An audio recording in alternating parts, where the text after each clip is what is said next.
I know I was born for this. Don't care for the critics, my words are like physics, a force that they can't stop.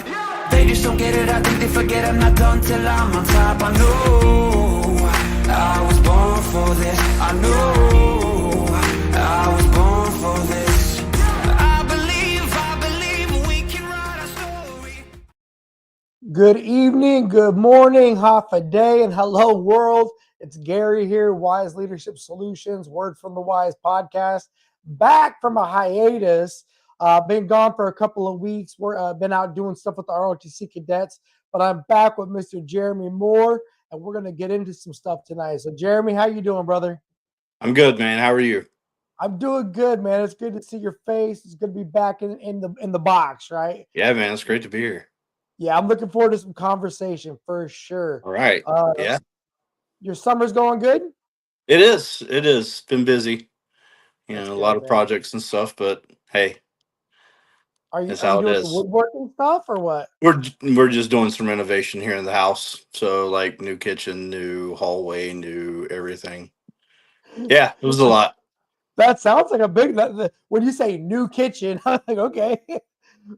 But you know what's cool is you're the guy that knows how to do all that stuff, so you can do a lot of that yourself. I'd be hiring out for all that work, so good for I'm you. thinking I might be looking for a guy to go up in my roof and add a vent in for my range because it's a little warm right now. And Okay. you know, Yeah, you might want to get some ventilation up in there so you can help let that heat evacuate the room, right? yeah. All right. So, hey, tonight, what I was looking to talk about is accountability or the accountability crisis. And this is so, first question I got is Jeremy, do you believe that there's a problem with I would say, human beings in the last 5, 10 years or 2025 in general that struggle with taking accountability? I do think there's a gap somewhere in the generation that uh there's certain generations that are willing to take more accountability for things than maybe the younger generations now, though I've seen some really immature 50, 60, 70-year-old people versus really mature 20-year-olds too. So yeah, there's definitely a gap there though. Okay. When you think of the word accountability, do you connect that with maturity? Really it's more. Yes, but really it has a lot more to do with um the kind of people you've been around, I think. Your circle. Even like your training growing up, like if you had parents that taught accountability versus, parents that maybe didn't teach accountability as well, you can definitely see that it's not really a maturity thing, it's more of an environmental thing. Yeah. Okay. I don't disagree that there is a connection to experience, right? Experience is going to teach you Right. that just because you're going to be held accountable doesn't mean it's the end of the world, right? Right. And when you see a lot of times with immature people, and I will connect it to maturity because I believe it's a sign of immaturity when you're unwilling or you're afraid to let it be known that something either happened or you did something or whatever because you're afraid of the consequence that may follow from that, right? Um, Right. and that's unfortunate, and to your point, I've seen full grown adults that Yeah. struggled with taking accountability, or I've even seen, especially when we were in the service, I've seen it in the high school that I teach at now. People do not want to take on opportunities because they're afraid they may not get it across the finish line and then Sure. be held accountable, Sure. I right? mean, that's that whole thing you kind of alluded to about not wanting to face the consequences. That's a learned behavior though. That's something that you've haven't learned. It's a sign that you haven't learned over time. So yeah, Right. maturity plays a lot into it. um the people around you and how well they're willing to take control of their lives and to take responsibility and accountability for the things they do kind of rubs off on people. So you foster an environment within your home as a father that teaches a certain level of accountability, and you foster an environment at work as a leader to foster a certain sense of um, that accountability. And it's also a lot to do with the leadership. You know, you can have that one guy who comes in and he just like throws a gauntlet at the very first person. Is like, I'm going to make an example of this person, and then people, the reaction to that is people don't want to be as accountable because they're afraid they're going to get, hemmed up, where if you have an open and honest environment, your command is going to be like, hey, look, I trust that you just messed up and you took accountability for it. Now you can kind of bounce back. That environment fosters that maturity that you're talking about, I think.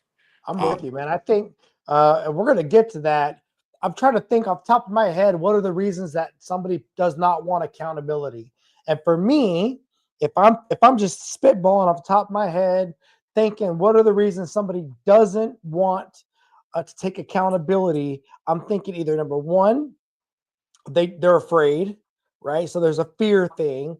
Number two, they don't know. I'll give them the benefit of the doubt, right? I'm gonna give them the benefit of the doubt. Maybe they don't even know what they did was wrong or was incorrect, and so they're not even understanding what's going on. I would say number three, they might be ethically or morally compromised, right? Which means I got a problem now because I can't trust you if you're worried about accountability. For me, number four would be possibly you're just lazy, right? You're just, what was that term we used to have in the military for people that were always just trying to get out of work and always go to medical and always just, what was that called? Malingerer. Maybe they're freaking malingerers, right? Maybe they're just being malingerers, or maybe they're consciously smarter than the average person and they recognize that the more accountability you accept or the more responsibility you accept, that in some organizations all that does is give you more work, right? And so maybe they're playing that game. Sure. Or maybe they're just not sure about themselves, or they don't trust themselves to get involved in the project. How many times have you given a job to somebody as what you thought was a benefit? Hey, this is going to help you make first class. This is going to help you make chief, or this is going to help you get this promotion or whatever. But they're afraid to take that step because that means now they really have to prove themselves.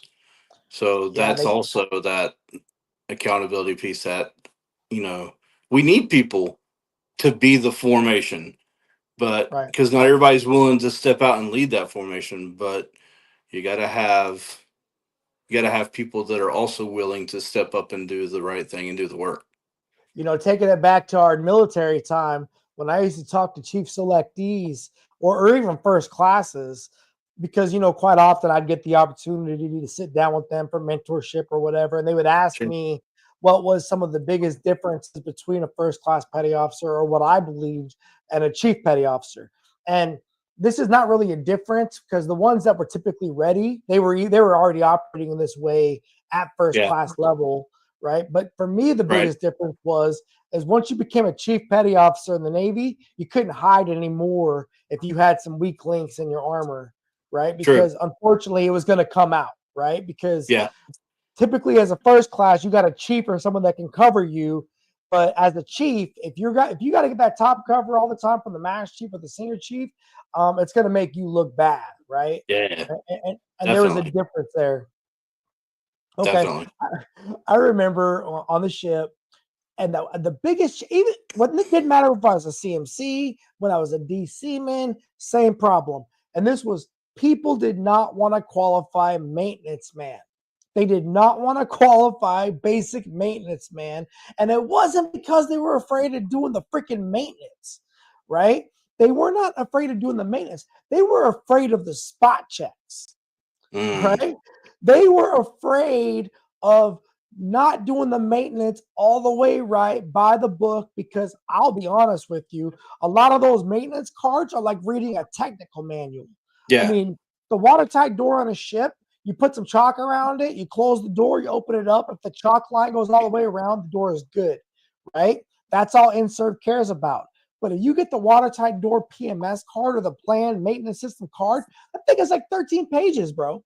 Like, Yeah. so I will tell you that the sailors were afraid because if you failed a spot check, whether it was during a 3M inspection or with a khaki like a chief or an officer, you might get a penalty for that. And that was the number one fear. I remember telling my captain one time was the CMC, like, sir, nobody's going to want to do 3M. And look, I can hear the people that are listening to the sound of my voice now.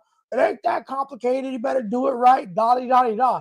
I will tell you, as a guy who did maintenance most of my career, high-level maintenance, it is. It is that hard, right? It really is. You cannot do the HFF, the aqueous film forming foam daily on an aircraft carrier the right way. Hand to God, I promise you, no one's doing it right. I promise you, right? And so I remember going to the sailors and telling them, we need you to do the maintenance to the best of your ability. Do it by the book, do it right, and then trust us enough to let us know up front what you couldn't do the right way so that we can at least know about it ahead of time. And then there's no problem, right? Yeah. And there's no problem. So we identified some ways people may not want to take accountability, or there could even be the perception that people don't want to take accountability, because I've had times where I almost assumed people didn't want the opportunity because they didn't want to be held accountable, and then they would change their mind on me, like, no, I want that opportunity. Yeah. How? Go ahead. No. I was just agreeing with you. Yeah. Okay, so how do we as leaders, or how do we as people that are mentoring, hopefully leaders and management out there in the community, how do we help them to coach up or train up or to hopefully inspire the people on their team to not just be afraid of accountability? Because even when we say, oh, you don't want to be accountable, that sounds almost like it's aggressive, right? How do we get them to want to take ownership? Well, the very first thing is you can't be the leader that leads from your armchair and says, hey, go do this, and then not be willing to do it yourself. So that's, 9/10 of it. Like, oh, Jeremy's willing to get out there and get his hands dirty and do that. Well, let me go in there and help because, that's the right thing to do. Or, whether you've got that sense of, well, why is he doing that when I should be doing it? Let me go help him kind of thing. So you gotta want to do it. The guy who hides from his qualification, or the guy that doesn't really know the job that his people do. Those are, it's hard to get somebody else involved if you're not willing to get involved. So one, you got to do it first. You got to do it, get it done. Whether it's a qualification right in the door, don't wait. Oh, I've got 9 more months to get it, kind of Right. thing. And then once you get it, and you're learning what everybody else is doing, that's how you inspire people, is to get in there with them. And you don't have to be somebody's best friend. You don't have to try to hang out with the people you're trying to inspire. You don't have to do, you just have to be willing to show them, one, that you're willing to do it, and two, that you're competent in the fact that you're able to do it. And then that will help kind of dispel that, well, why should I get it? Now you do have those people that are very much the why should I get it kind of people. And, that's just where you have to hold them accountable too for, getting whatever it is that they're trying to accomplish, or whatever the end goal is, getting them to do the maintenance, or getting them to be comfortable doing the maintenance, or, that's, you just got to get in there. You can't lead from the armchair. Agreed. I think that for me, what I put all this back to maintenance, because throughout my experience as an adult, that was probably one of the largest challenges when it came to taking ownership, was maintenance. Because for sailors on ships, it's a big part of what we would do. And oh, by the way, it wasn't as cut and dry as like ethical, legal, moral things, right? Because Right. those are like, if something's illegal or unethical or immoral. But with maintenance, there was almost this like, I know it works right. I know it can get the job done, and I can't do all this cards. And so what I would do is how I learned how complicated it really was. When I would go out with my sailors and try to do it, and I would do that, especially when they would come to get me and ask me how to do something. I would stop what I'm doing and say, let's go figure this out together, because I don't really know the answer off the top of my head either. But let's go trace the system out, or let's go look for the valve, or whatever it could be, because it's a Sure. big ship. It's a big ship, right? It was a big ship, and none of us, I think, are going to memorize everything all the No. time, right? Like, Even the smallest ship is still a big ship when you think about it. I mean, yeah. I heard once from a very smart man that you should never memorize anything that you can look up. it, it's it very was, true. yeah, because you might memorize something that could change, Yeah. right? Like, if you need to be up to date with the references and know what you really need to know is where to go to find the answer, Right. right? Exactly. That's what you Not really who to go to, not who to go to, where to go. Yeah. God bless There's a the difference, people that go. because Yeah. if you know the who to go to, you're just going to them because they know where to go to get the And answer. distracting them from what they're supposed to be doing, right? You're Right. getting them off. Yeah. Yeah, I was gonna say, God bless the people that go find the answers on their own and then come back and tell you. That's awesome. Yeah. I mean, that was the very first thing I learned. One of my chiefs was not the kind of guy to give you an answer. Yeah. It didn't matter what it was. He made you look it up. It didn't matter what it was. And then you go back and you'd be like, so did you look it up? And you look it up and you'd be like, yeah, it's on page blah, blah, blah, blah, blah, blah, blah. And this is what it says. And then you would talk about it. But you knew where, now he was teaching me to go and look for it. And I still talk to him today, and he's still like that now, even now that he's retired and doing his thing. Well, I'm the same way with my kids, right? With my sons.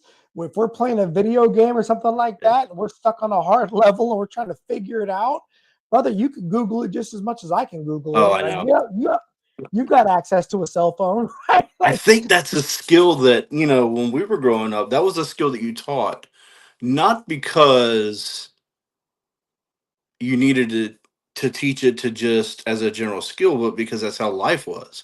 Like, hey, I got a book report to do. Let me go get the M from the encyclopedia and sit down, and hey, Dad, what does this yeah, mean? And I yeah, don't know, go look in the dictionary. So you'd go look it up, and it wasn't as easy as pulling out your phone and Googling. So we had to yeah, learn, like, hey, I want to go call my boyfriend or my girlfriend or whatever. And you'd have to go look up the number in the phone book.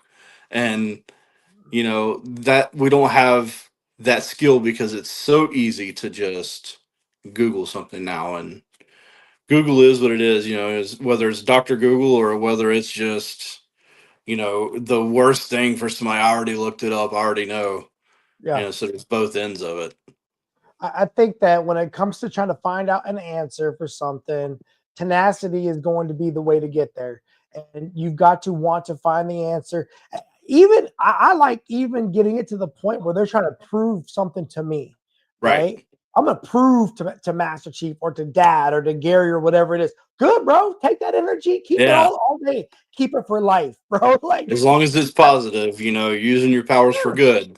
Yeah, That's the I way. love you, mean it, dude, but Yeah. not always am I going to be the one to answer your pain. And I think the other part of that is, and this is kind of do where I waffle a little bit on them coming to get me, is if they don't know and they try to find the answer and they're struggling, I do want them to come get me and ask for my help. Just, I don't always want to be the first resource, right? I Right. want them to try, authentically try, and tell me what you did, and then we'll get into it, because I want you to, that's resilience, right? Yeah. That's resilience. The resilience is figuring out how to keep getting up and keep going after it until you find the answer or the resolution or Sure. whatever it is. I mean, even Okay. now with my new job, like, in the civilian life, like I still, when somebody asks me a question like, "Hey, how many hours do I accumulate for my PTO time?" I'm like, "Hold on," and I just send them the file and let them go through and read. So they Yeah. have that tool that they can save to their desktop or to their phone or whatever, and now they can go back and reference that tool. And maybe, I'm looking at it as I'm giving them the tool, but then there's also next time they won't have to stop me or ask somebody else. Now they have it and they can look it up. You ever seen the person that always wants to be the fountain of wisdom for everything and not share the information? Yes. I have a friend of mine actually.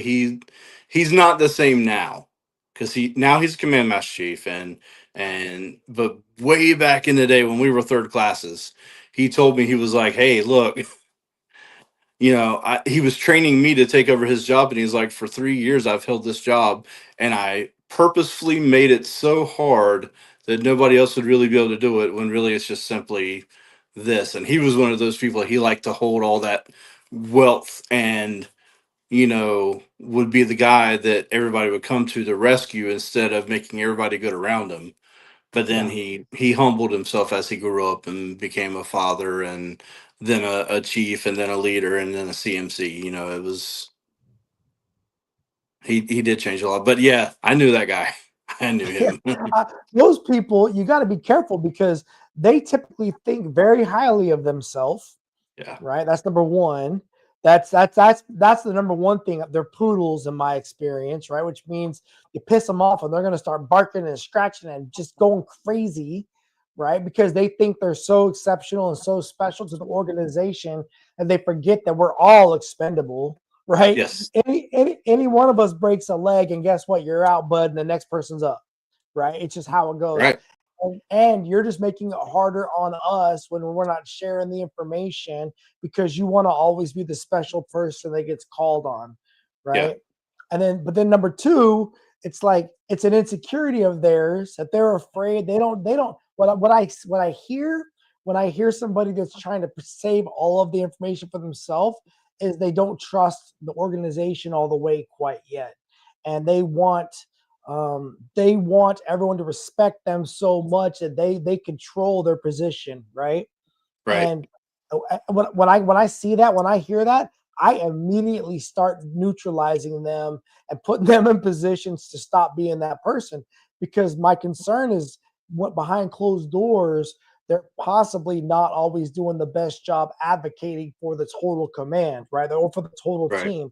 They're typically just tooting their own horn about how they're so awesome, and that's probably not the right kind of leadership, right? No, those are Because the guys that are setting up a kingdom, and they're like bringing in their hoard of gold, and making it so that it's more and more necessary every day to have to approach them to get the information you need. yeah, I learned this from one of the XOs I served with, and when he first said it, it made so much sense to me. And he said, Master Chief, we all win if we don't care who gets the credit. And God, I remember thinking like that's exactly how I felt as a selectee. That's how I wanted it to feel in my Chiefs mess. And then I lost that as during my years as a senior chief because it was so damn cutthroat. Right? Like it was so Yes. cutthroat as a senior chief. And looking back at my time, and so as a master chief, I went after making my mess feel that way again, and by neutralizing the freaking pockets of wisdom and sharing the information and blowing Hmm. people up and being like, brother, we all win if we don't care who gets the credit, bro. Like, Yeah. stop. Like, share the ball. Yeah. Right? Share the ball. Um, Good to go. So when we're talking about ownership and accountability, I believe the things we were talking about would work well for somebody who actually authentically wanted to be successful, right? What do you do with the person who, let's say, is being lazy, is being that malingerer? What do you do with that person? Mm. Um. Well, I guess there's two trains of thought there, and it depends on where your job's at. Okay. Uh, there are those that will be like, "We got to cut the cancer out now," and then there are those that you're like, "All right, um, you can't do this with everybody." But I have seen this work several times where You just give them some responsibility and watch them thrive. Like force them into a leadership position, whether it was, hey man, you're going to be the LPO, or just something little like, hey, you're going to be in charge of medical records. Yeah. But you give them just that little bit of power and a little bit of responsibility, and sometimes they're like, hey, I got it. And then you see somebody go from uh just being to leading. You ever heard somebody say like, yeah, I've been in the Navy for 20 years, but I've been a sailor for 13. Yeah. What I've does said that it. mean? I've said it. I've said That's that. that time where you wake up, that maturity, and you're like, all right. Yep. So I've yeah, I've that's said almost identical to that statement, bro. I was I was an engineer for the majority of my career, right? And then I right. became a sailor when I went through the Chiefs initiation process, because that was where I really realized that there was so much more to this organization than just being one-sided, focused only on my rate, my job, my little piece of the pie, Right. right? And then I aggressively went after trying to get people to see both sides of that coin, because in our mission and vision guiding principles in the Navy anyway, and I still leverage them to this day, but it was institutional and technical expertise, right?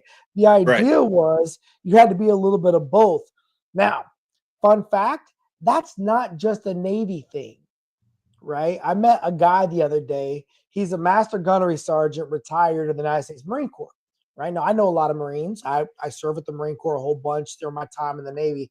And this guy was a master gunnery sergeant who's also doing ROTC. He's an instructor, right? We're at the leadership Hmm. camp together.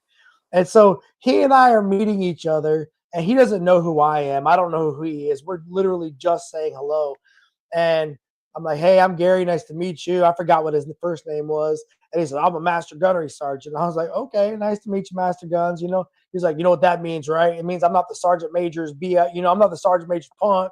I get to do what I want. And I'm just chuckling, right? I'm just Yeah. chuckling to myself, because it's the exact same thing as a sailor, like a top side telling me, hey, Gary, I don't care what supplies got to deal with. This engineering, right? Yeah. And so I know the sergeant major, and I told him, like, the guy, I said, I appreciate you, Master Guns. Just so you know, I'm a command master chief for the day. He's like, oh, I'm like, nothing against that. I hear where you're coming from. I was a Yeah. master chief for 3 years before I went CMC. It's like, but at that level, we've all got to be executive professional enough to recognize that we all need to be involved. But the other thing that reminds me of is not everyone wants to be accountable for certain things True. in the role. So I was actually watching a video today, and there was a retired sergeant major who did a YouTube video, and he was talking about how he was counseling a Master Guns because the Master Guns was speaking about legal issues. And he was Hmm. like, Master Guns, stay in your lane. You don't do legal. You do technical. I do legal. I'm a sergeant major. And I was just thinking to myself, like, I'm, I'm, I'm I'm more interested in why we're having the conversation, period. What's really going on? The Yeah. Bison whole, that's my lane, that's your lane. But it's in a lot of different organizations, right? It People is. kind of figured out what the lanes are. I like where you came back and you said, number one, I'm going to either cut the cancer out, which, I would like to think before we get to that point, we've given this person plenty of opportunities. I Sure. remember one time I had a sailor get brought to me by their chief, and the sailor had been on the ship not even 6 months, right? And the chief brings him to me because the chief was like, Mass Chief, I'm just done. I'm done with this young person. I don't know what to do with them. And I've been there, right? And so I say, just bring him, let me talk to him. And so the chief brings the person up, sailor sits down, and I'm like, look, man, I know you did not join the Navy. I know you didn't go to boot camp, fly all the way to freaking Japan, get on this ship just to suck at what you're supposed to be doing here. I know you didn't do Yeah. that, right? He's looking at me like, what the hell? Like, can you talk to me? I'm not, bro, this is me. I'm just telling it. Like, I've been there, bro. Like, I hated the Navy so bad my first year in the Navy. It took some time for me to figure it out. I was like, but if you keep giving Chief the hard time, a couple of things are going to start happening. And he was looking at me like what? And I was like, number one, I'm going to tell Chief right now. I'm telling him right now, you even look left, I want him to document that in accounts and shit. Right? I want him to put that documentation down. And as soon as we get 3 of those, I'm gonna take you to the captain and we're gonna get you into some trouble. And we're gonna take some money. We're gonna ground you to the ship, and we're gonna make your life real painful. And he's looking at me. I was like, because up till now they've just been talking to you, right? Mhm. You know how we do. A lot of times we're just trying Yeah. to talk to people, right? I said, but I'm not talking to you. I'm telling you that this is what I'm going to tell him to do, because it's my intention to get you home as fast as freaking possible if you don't fix this. And the guy's Right. looking like, what the, this command master chief is telling me this. And I said, but here's the thing. I believe that by the time we get through this process of making your life a living hell over the next 4 to 5 months to send you home with no GI Bill or whatever it could be, right? Yeah. Because I'm not going to get into the politics of it, but whatever, sending you home much earlier than you Than thought you you were going to go home. anticipated. I Yeah. said, I got a feeling you're going to like us by then, and you're going to want to stick around longer because you'll have gotten a little bit more experience, a little bit more maturity. And oh, by the way, you're going to get tired of watching all your friends go on Liberty and go back to their barracks room and go back to all these other locations, and you don't Yep. get these perks, these privileges, because you can't act right, because you're paid to do a job. You're an employee. At the end of the day, you're an employee. We're paying you to do a job. And if you don't do your job, then I've got different levers that I can pull. And that's Right. what I'm going to start doing immediately. And the kids just looking at me like, I was like, now, just so you know, I Yeah. don't want to do any of that. It's freaking exhausting. It's exhausting to have to do all that. It would just be much better if you told me, why the heck are you here? And what can I do to make your life better, bro? Yeah. And the kid told me, he said, you know, Master Chief, I don't want to always be in trouble. This isn't the job I thought I was going to do. This wasn't how I was going to go. And then we hear all that. And I reset the baseline. I said, you know what, brother, I hear you. And the reality is, this is why you, and we reframed it all. We got them back on track. And sometimes it would work and sometimes it doesn't. Yeah. Right. But before I cut the cake, I'm a staunch believer. When it's time to fire somebody, you fire them quick. Right. Yeah. But you know, I'm also a believer in the people that you have are the best you're going to ever get. And so if you're firing everybody, you're never going to get hiring enough people to backfill all the fires. Right. So I always believed, especially when I was in the service, is that before I fired somebody, I had to already know how I was going to give them a path to recover and to be able to pick up another opportunity. Sure. Right. I mean, I've even fired chiefs, bro. Like, I've removed chiefs from their divisional responsibilities with my CO and then laterally assigned them to other jobs in the organization and gave them the opportunity to recover, because you have to do some things you got to do, but you got to figure. So I think that's something I would always give recommendations to people on, is before you just fire them, try to figure out ways to recover them or let them go. And then on the reverse, try giving them the opportunity and giving them. You ever found people that were afraid to take on the ownership of the responsibility because they really weren't properly trained? I don't know if it was a training thing, but it was definitely a competence thing and a confidence thing. Okay. So when I heard you say that, because I believe there's 2 sides to training. There's the trainer and the trainee, right? Right. And the trainer could be given some quality training. And if the trainee is not trying to incorporate it and listen to it and learn it, Sure. that's their fault, right? Right. I got a phone call one time. I was in Norfolk, and some of my guys were on the ship, and they got into some trouble because they had let some foreign nationals into one of the repair lockers when they were not supposed to let them do that because they're sensitive materials, right? Yeah. So when you're on the aircraft carrier, if you want, and you're overseas, if you wanted to let a foreign national without the appropriate level of security clearance into a certain space, we had to sanitize the space, right? And there's a process for all that. And every year before the yard periods, they would train the whole crew. The whole crew would get this training. And guess what? People are asleep in the training. No one's paying attention. Oh, yeah. Everyone's just acting like it doesn't matter, right? So then I transfer off the ship. I go to my next duty station, and it's literally like a year and a half, 2 years later, I get an email that says they had a significant incident on board the ship I used to be a part of.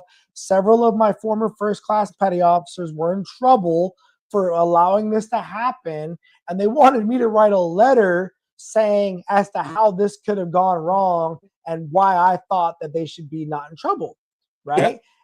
And they're reaching out to me because I was the former subject matter expert on the ship, made a Sure. master chief, and I guess they thought that my name and my messaging was going to matter. And because they remembered that when I was on the ship, I would fight for them and advocate for them, and not probably would have stopped all this before it even started. Hmm. But I also would have never let this happen, right? This would have never happened on Yeah. my watch. And I get the email, and I wrote them back. I said, look, I have no problem writing a character statement on saying that these guys are good humans and that I think they're awesome young people. And I'm sad to see them in trouble. But there's just no way in God's green earth am I going to say they never got this training, because I gave them this training before I left, right? Like, Yeah. but you have a responsibility to keep your ears on and listen to the freaking training, dude, Sure. Absolutely. and you can be held accountable. And so I agree. I agree. There could be a person's afraid to take ownership because they maybe are not competent, or they don't feel competent enough. And part of that could be because of their own lack of really trying. Yeah. Let's call a spade a spade. And if you're paid to do something, anything, and that's part of your job description, I think that you should be held accountable for that. Right? That should be a mark. Right. Okay. What about people that are ethically immoral? Hmm. Right? Like Those are the people that are going to cause problems, and uh, how would you I have frame those seen people? very few people redeem themselves from Yeah, something like yeah. that. I Have mean, you ever seen somebody in your experience that did not want accountability? They were just denying it all the way, even though you knew they were guilty and they knew they were mhm. guilty. You ever seen that I before? mean, oh, all the time. Like that is the epitome of everybody going to NJP that's trying to just stick with their story. That was I swear I fell on top of her, and you Yeah, know all the different stories that come out of it that seem and that's just really, if somebody has got a missing fuse or they got a hot fuse somewhere just because their motherboard isn't set quite right and they don't have that good moral compass. um there's very few people that redeem themselves, and the sooner they show their colors, the sooner you need to learn to react to it. Now, it doesn't mean they're a bad person. They might you know just see things different. I mean, there are lots of people in the world that think that it's okay to have more than one wife. You know, there's an environment where what we might see as bad, is not really that bad in whatever it is. But then we have that hard line, like we know it's not good to kill somebody. We know it's not good to yeah. be mean to somebody. We know it's not good to steal something. And those are the ones when you see that fundamental issue, it's not going to fix itself easy. It's definitely going to take years and years and years for somebody to fix themselves. I think along those lines, and I agree with you, we all have different codes of or values or things that we really abide by. But for Sure. me, if the person told me, I'm just not telling you the truth because I don't trust you, I could deal with that, right? Yeah. Like, I get that, bro. Like, if you are a person that you were supposed to trust me and you're still doing me dirty, now that's a problem, Yeah. right? And unfortunately, and I think to your point, God, I see it with kids. I mean, when I was a teenager, I wasn't always honest with my mom and dad, and I loved them, Yeah. right? I No, loved them, and but I was immature. I was conflicted. I was trying to get away with something. I was whatever, right? but Um, with that, were you like, whatever it was that you're being dishonest about, your parents were like, "Hey, don't do that," and you were like, "You know what? I'm never doing." I mean, very few. That takes It takes maturity to, unless you just for some reason didn't know that whatever you were doing was 100% wrong, and then you found out and you're like, oh yeah, like Yeah. it still took some time. You weren't like the next day, like completely different Gary, like, hey, that's never going to happen again, kind of thing. Man, I remember I was 15 years old, and my dad told me basically one time, he says, "You cannot live under my house if you're going to do these things." And I was doing things he didn't like me to do. I moved out that day, bro. I was gone because I did not want to keep lying to him, but I also did not want to do what he was saying to do.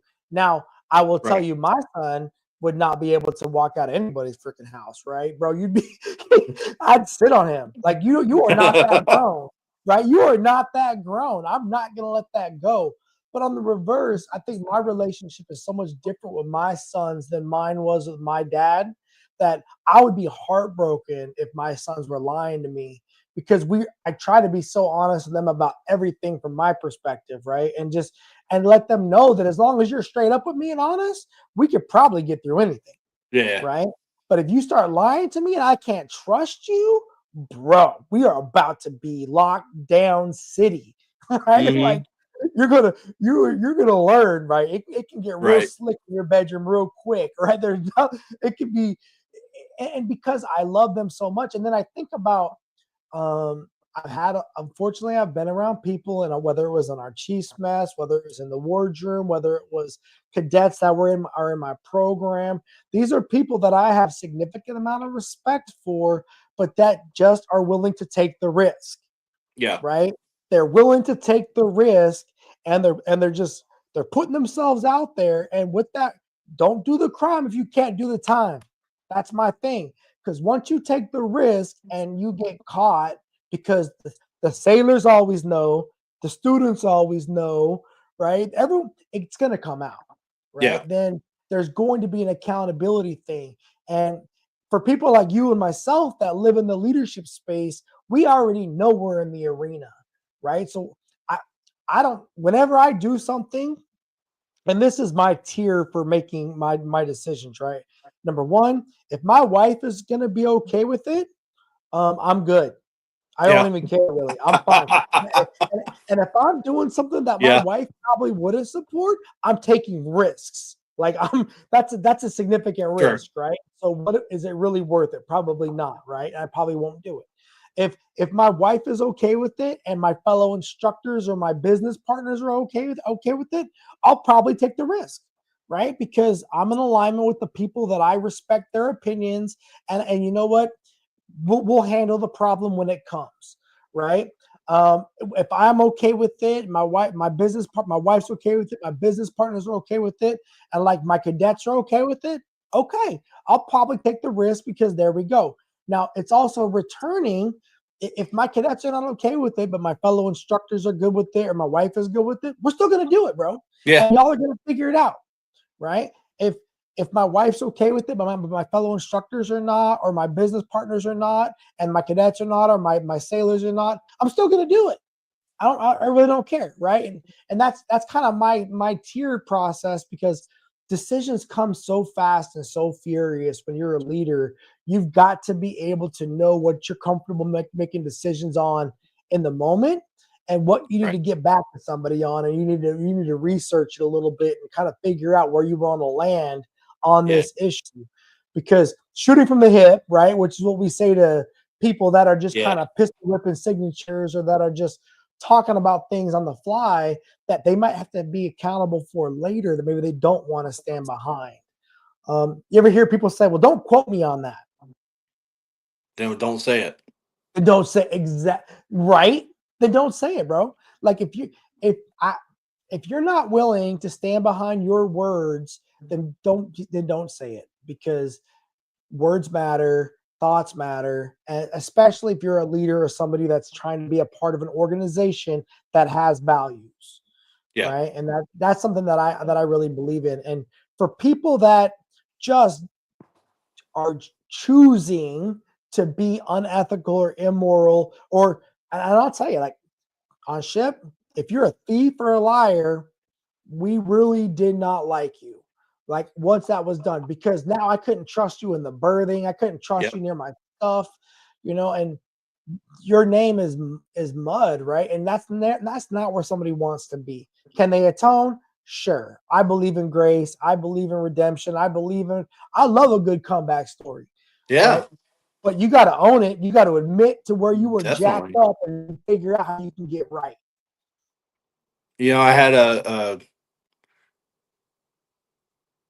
I had a chief tell me very early on, like it's not what you did really that put you down that we're going to judge you on. It's definitely how you get back up. But if you get back up and you do the same thing, then you know Yeah. you just wasted your opportunity. But if you mess up, but you atone for it, like you fail a PFA, but you drop 50 pounds, become like the fitness leader, and you're out there every day, like getting people motivated. That kind of like, yeah, messed up, fixed the Right. problem, and not only did you fix it, but you atoned for it, and now you're changing that environment. Got it. But yeah, you lie to me, especially if you're lying to me to like protect yourself, not like protecting someone else. You're lying to me to protect yourself. We're done. Yeah. You know. Wait, it's not repentance where you say, I'm sorry today, that you do the exact same thing wrong tomorrow. And then I'm sorry. Then you do the exact same thing. Yeah, That's not it, bro. That's not that's how it not. works. I'm sorry I did it. That's I'm sorry I got caught. Every time. Yeah. Yeah, every Okay. So we talked about the person that is possibly malingering, what we would do for them. We talked about the person that was unethical, immoral. We talked about the people that were, hopefully willing to be receptive and they want to be a part of something.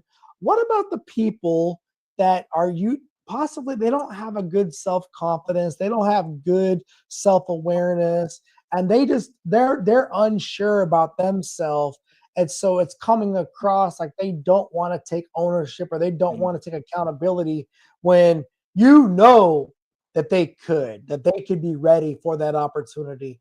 Do you think it's just for me, it's a lack of how I take it is it's a lack of trust in me. That's just as a leader. I'm telling you, I Yeah. need you to do this. Trust that I'll have your back as long as I know everything.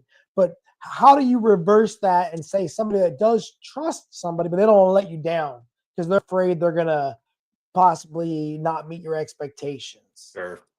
Well, I mean, one, you gotta establish that trust. You gotta get that trust. But it's that whole Wayne Gretzky thing. You miss every shot you don't take, kind of thing. Like you got to get people to be comfortable with stepping out there. Because I don't know if I'm sure you've heard somewhere, but like, you know, some like great leaders, aren't they're not born into it. Those are the ones that are, it's thrust upon them, and they kind of take that mantle and run with it because they're really good at it. um you got to get that muscle memory developed first. So you start with something small, like, hey, now you've got this responsibility. I need you to just be in charge of making sure everybody clocks in on time this week. Something Right. small like that, show them that they can do it, and then kind of like that gosh, I don't want to say like that attaboy feeling, but once they get used to like that, go home at the end of the day with that, man, I really feel good about what I did today kind Right. of mentality, then they start to grow, and then you see them really excel. But you just got to test them, and not proving it to you like, hey, I need you to do this so you can show me how good you can do. Like, hey, I need you to do this so you can show you how good you can do. Yeah. Do you think that we as leaders, or because look, I will tell you, one of my gifts, and this is just something I've sharpened as I got older, is I could smell a leader. Like I used to tell people I could smell a chief petty officer from a mile away, right? I can just smell it on them. I Hmm. now I could smell potential, right? I could tell very quickly, I believe, if somebody has potential, and I want to start giving them opportunities because I want to number one, I want to validate them, right? But number two, Yeah, I love when I can help people unlock their potential and they can see that they can do something. So, do you believe that people in our positions that are lining people up with potential and opportunities, that we owe them a pep talk? I don't think so. No. You don't think so? Okay. Mm-mm. I kind of feel, for me, it's not so much as a pep talk as it is like a hookup, right? Like I'm hooking you up with this Right. opportunity. Like I'm connecting you with my cousin. I think you'd be a great match for her. I think y'all be gonna make beautiful babies. I'm gonna give Yeah. you the secrets behind the scenes. You know how Right. you do like your buddy from Yeah. back in the duty station. So one of my favorite leadership sayings is timing plus preparation equals destiny, right? And it's because I look throughout my life and so many things that have happened that almost were just the timing was just right on certain things. But it wasn't just that the timing was right, it's that when the timing was right, I recognized the opportunity was coming into shape and I was able to capitalize on it because I was prepared for the opportunity. And I tell the kids, I tell anybody that I talk to about this topic, it's essentially it wouldn't have I've seen people have good timing, but they're not ready for the opportunity, right? And then you might not get that chance again any near time. So you never know. You got to Yeah. be working to get ready all the time because you never know when that shot's going to come. And so when Yeah. I'm lining somebody up with the shot, because again, I love to be that guy. I love to line people up with the shot. And I'm like, all right, man, this is a good opportunity. Here's how it's a win for the organization. Here's how it's a win for you. Here's how it's a win for me, right? Like, because Yeah. typically I've got a dog in the fight, right? I've got a dog in the fight somewhere, somehow, and I will give them some coaching, some mentorship, some whatever it is, and I'm going to reinforce with them why I think they're the good person for that opportunity, and to Right. how to do things if they feel like they're getting overwhelmed or they're getting because I think I owe you number one why I picked you.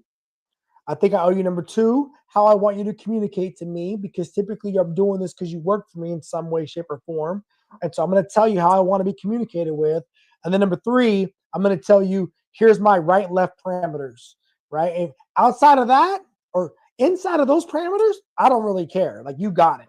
Outside Hmm. of that, I need to know, Right. right? Well, And I mean, away there you was, go. yeah, I, I started this probably 15 years or so ago. Um, but when I get somebody new into my work environment, even now as a civilian, I'm like, hey, look, I have that first initial sit down with them. I'm like, there's going to be times where I'm going to come to you with an opportunity, because I feel like it might be something you can do. If you don't jump on it, you might not get another chance. I tell them that all the time. Like we always joke like Navy means never again volunteer yourself. Don't jump on.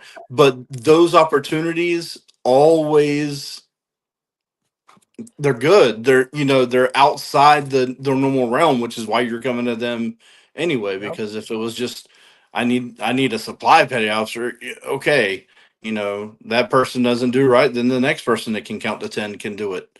You know, Yeah, I had a guy one time, ET2. He was an electronics technician, second class petty officer, right? And he promotes to ET1, and he comes to me. When he's in ET2, we become friendly, and I'm the CMC. He's a second class petty officer, and we got him involved in the DCPO program. I think it was on the ship or whatever it hmm was, and he was working this program. And so he came to me after he made first class petty officer, and he was like Master Chief. There's like four other ET1s on board this ship. I just made ET1. I want to be competitive, but I don't know how to do it and without doing the wrong things. What do I do? I said, brother, number one thing was do what you just did. you You just come walk let a through the person door. like me know, let me know you want more opportunity. That's number one. Number two, don't fumble the ball when I start throwing them your way because now you let me know. And he did not. So I remember we lined him up to be the departmental maintenance administrator for his department. He crushed that. We were getting ready for zone inspect or for inserts. We put him in charge of managing all the zones and getting him all the spaces ready for insert. He crushed that. Hmm. Then our 3MC, our maintenance chief, was struggling. So I got him taken out of his department to work just for that guy. He crushed that. I saw him go from being the number 4 ET1 on the ship to making chief petty officer on that ship. And he made chief. I got him to take the test early with a higher with the time and Yeah. rate waiver, right? He makes chief early. Now he's a senior chief petty officer rotating back to shore duty. And if he ever watches this, I know he's going to know who I'm talking about. And the thing was, it all changed the day he walked into my office and said he Yeah. wanted an opportunity, right? Now, if I could tell you how many people in this world have done something, they started the conversation off good, but then when I would give them opportunities, they would either look down their nose at it, or they would act like they were too good for it, or they didn't do and that. And like you just said, when those opportunities come, Yeah. you've got to capitalize on them. That's And that whole like, hey, we want to have a family, but now's just not a good time. Well, no, very rarely is there a good time to have a kid.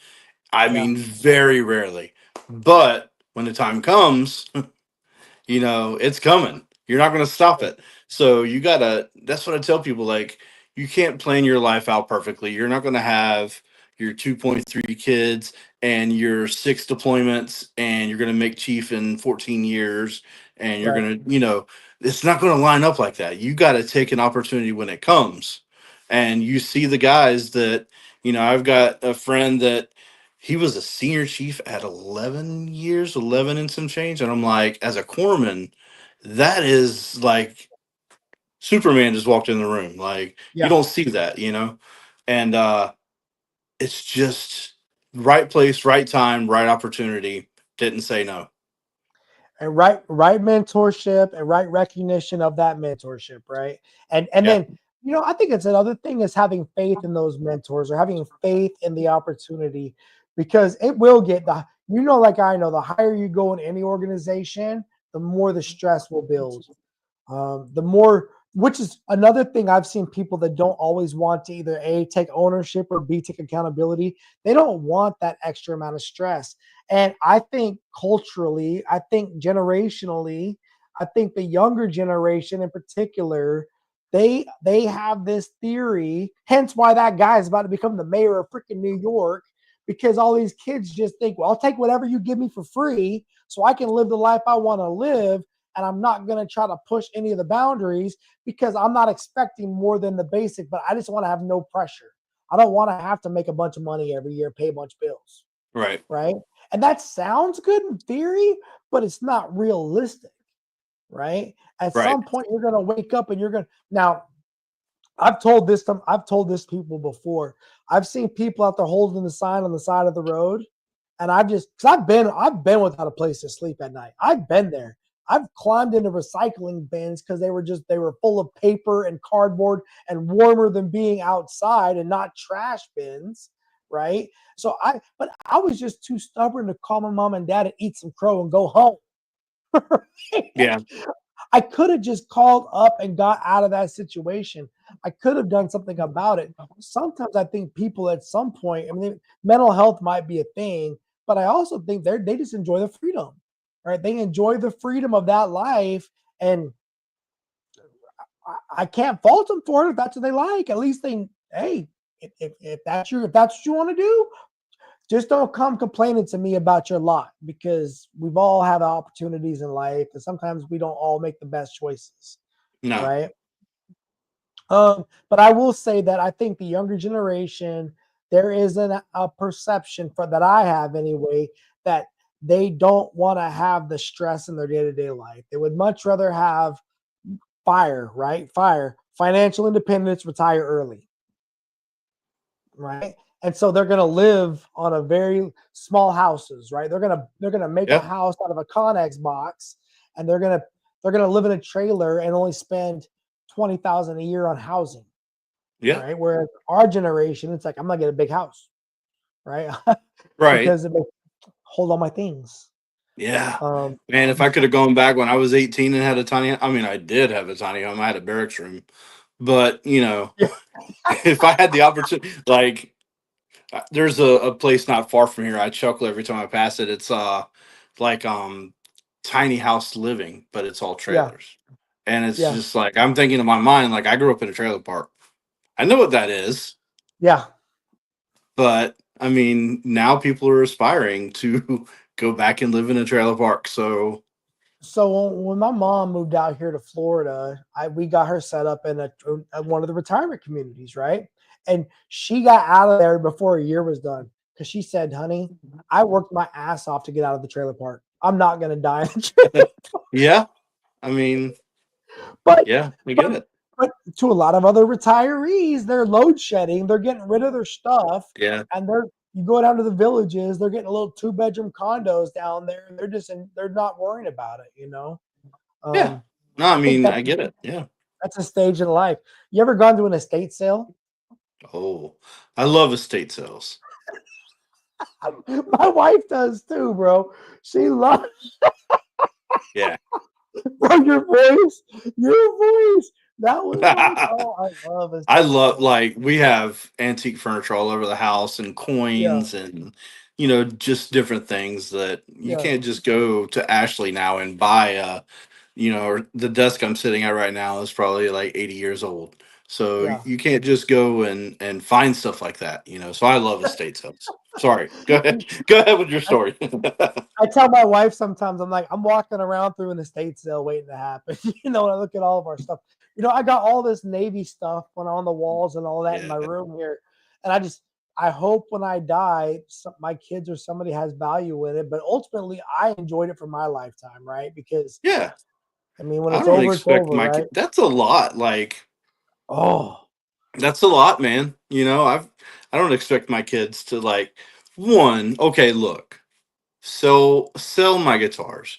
I've got a sea chest that I had made for my shadow box, like yep. I got one. what is my grandson going to do with that? Oh, look at grandpa's old war medals and Yeah. but it's just going to sit in somebody's attic somewhere if, Yeah. and they're not going to have anything to do with it. I remember, again, generationally, right?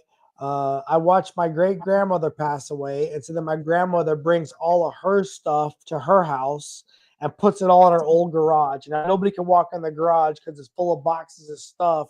But again, if you're coming from the Depression era, you feel like you don't want to let anything go Right. because Because you didn't have anything for so long. right? And It was then hard to come by. when my parents passed away, all my family was like, take whatever you want. And I was like, I just want pictures. Like, I just want memories because I'm getting on Right. an airplane and leaving and flying back to an island in the South Pacific. I can't really take a bunch of things. And truth be told, like you, um, I hope my kids see value in some of these things, but ultimately, it's an estate sale waiting to happen, right? Someone's gonna walk through and Yeah. they're gonna judge me, and they're gonna, well, what the hell are they doing to this house? Yeah. All my Christmas decor, I'm gonna be pissed. Man, that's what I go looking for is Christmas decor. I'm not even gonna lie to you, bro. I Okay. love Christmas I've been decorations. known to get a good Christmas village going on, Christmas time. I got it. I love Christmas. I do. Christmas Village, yeah, that's Me on my too. bucket Yeah. list. I just gotta find a place to put it. Man, I appreciate the conversation tonight, bro. I think Yeah, that brother. did you have, if you had any saved rounds for anybody who's out there listening, any of the students, anybody that's out there that thinks that they're struggling with taking ownership or of their life or of their future or of their own work or whatever it is, do you have any pieces of advice to give to them as we close this out? Um, yeah, like you've heard that old adage, what's the best way to eat an elephant? One bite at a time. And you gotta pick which foot you're gonna start on and eat it.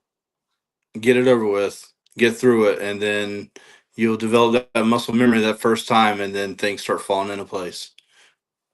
Yep, you got to just get going. It just Yeah. takes one step to start. I ran a marathon once. I probably never run another one, but I ran one time. Okay. And I didn't train for it. Right, me and my buddy were running a little bit here and there, and he was my DC1. I was a young chief, and he tells me that he signed himself up for the rock and roll. And do I want to do it or not? And I was like, bro, what the hell? But I signed up for it, right? And we finished the 26.2 miles together, and it was one step at a time, right? Like 4.5 hours, and we got it done. And what I thought was so inspiring about it was the amount of people that were taking on this marathon. It wasn't just a bunch of Ethiopian dudes that were running it in sub 2 hours, right? Or 1 hour. It was all kinds of people. And what that showed me was anybody can do anything. The hardest part is the starting. And then I would say the other hard part, well, there's 3 parts. And I tell this to my cadets. It's not always how you start. Sometimes it's not even how you finish. Mainly it's about how you ran the race, right? Yeah. And did you run that race with integrity and with can you defend the race that you ran? And if you can be proud of the race that you ran and you finish what you started, don't worry about what place you're in, right? Don't worry about it. It'll all work itself out in the long run, right? It will all sort itself out.